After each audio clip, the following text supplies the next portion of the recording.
सवेरे सवेरे suit boot पहनकर कौन से युद्ध पर निकल पड़े, जरा मैं भी तो सुनूं। अरे श्रीमती जी की नींद खुल गई क्या? नहीं, ये युद्ध नहीं श्रीमती जी, शुद्ध कहो।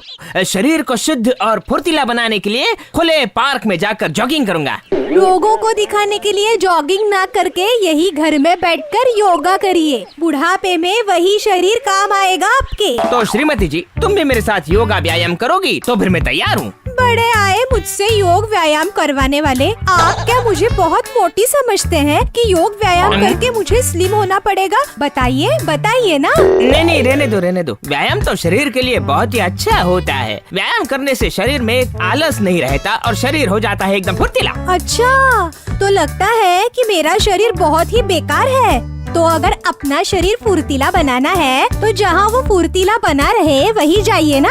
आपको यहाँ किसी ने बांध कर रखा है क्या? बोलिए ना पहलवान जी, अब क्या हुआ? गलती हो गई तुमसे कहकर। अगर तुम जाना नहीं चाहती हो तो रहने दो ना। ओह, तो आप कहना चाहते हैं कि मैं बहुत आलसी हूँ? हाँ, बस खाती हूँ और सोती हूँ। अरे तुम तो मुझे समझना ही नहीं चाहती हो। मैं जो कुछ भी कह रहा हूँ तुम उसका उल्टा मतलब ही निकाल रही हो। हाँ, वो तो आप कहेंगे ही, मैं तो ना समझूं। पूरी जिंदगी आपको समझ कर आज तो मैं ना समझ ही बन जाऊंगी। ओह, तो अब यही सब सुनने के लिए मुझे बचा कर रखा है ऊपर वाले ने। हे भगवान। अरे बाबा मैंने ऐसा बिल्कुल नहीं कहा। ये तो मैं अच्छा खासा फंदे में फंस गया। अच्छा, तो मैं झूठी हूँ? हाँ, सुनिए, अगर मैं मर भी जाऊँ तो वो भी अच्छा है मेरे लिए, पर आपकी तरह हर बात मैं झूठ नहीं कहती हूँ, समझे? मैं हमेशा गलत हूँ और तुम हमेशा सही हो। मिल गई शांति?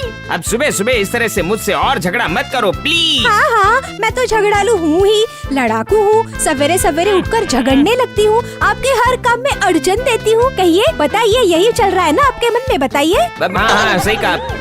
मतलब नहीं, मैं नहीं जाऊंगा जॉगिंग करने। देखा ना, आया ना आपके ही मुँह से। मन आपका नहीं है और दोष मुझे दे रहे हैं। असल में बात ये है कि आप मुझे सोते हुए देख ही नहीं सकते हैं, इसलिए लड़कर मेरी पूरी नींद चौपट कर दी आपने। जाइए अब। ठीक है, तुम सो जाओ, मैं अकेले ही चला जाता हूँ। ना यहाँ योगा कर पा रहा हूँ ना उधर जॉगिंग। ऐसे में अपने आप को फिट कैसे रख पाऊंगा मैं? आप तो हमेशा ही अकेले अकेले घूमते हैं और मजे करते हैं। अपने अलावा आपने किसी को समझा है या समझने की कोशिश की है कभी जिंदगी में? आए बड़े। चुप करो श्रीमती जी, अब जरा चुप करो। मेरी तबीयत बिगड़ रही है, पूरा सिर घूम रहा है अब मेरा। बस कीजिए, देखा कितने स्वार्थी है आप। बस अपनी ही फिक्र है आपको। मैंने क्या कुछ गलत कहा है? मेरे स्वास्थ्य के बारे में कभी सोचा है आपने? काम कर करके अपना पूरा शरीर बेकार कर डाला है और आप कह रहे हैं कि मैं चला। जाइए, जहाँ जाकर जो करने का मन है वो कीजिए। मुझे क्या करना है? मैं जी लूंगी। मुझे तो समझ में नहीं आ रहा है कि मैंने कहाँ क्या गलत कह दिया।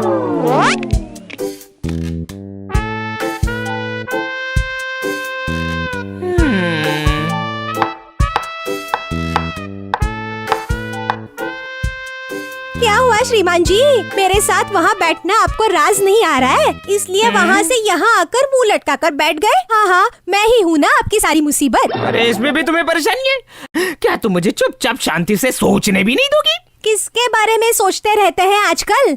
आखिर कौन बस गया है आपके मन में? आपको क्या लगता है कि मैं कुछ समझती नहीं हूँ? अगर सब समझती हो फिर मुझे छेड़ने क्यों आई हो? ओहो, अगर ऐसी बात है तो फिर जाइए ना, उसे पार्क में देखकर नाच आइए मोर की तरह। जॉगिंग का तो बहाना है, असल में मन लगा है आपका उड़ने। सुबह सुबह ही शुरू हो जाता है पंखजड़ा मोर। अब नहीं करूँगा। हिम्मत तो करके देखिए एक बार। झाड़ू से मार कर आपके सर से उस भूतनी को भगा कर रहूंगी।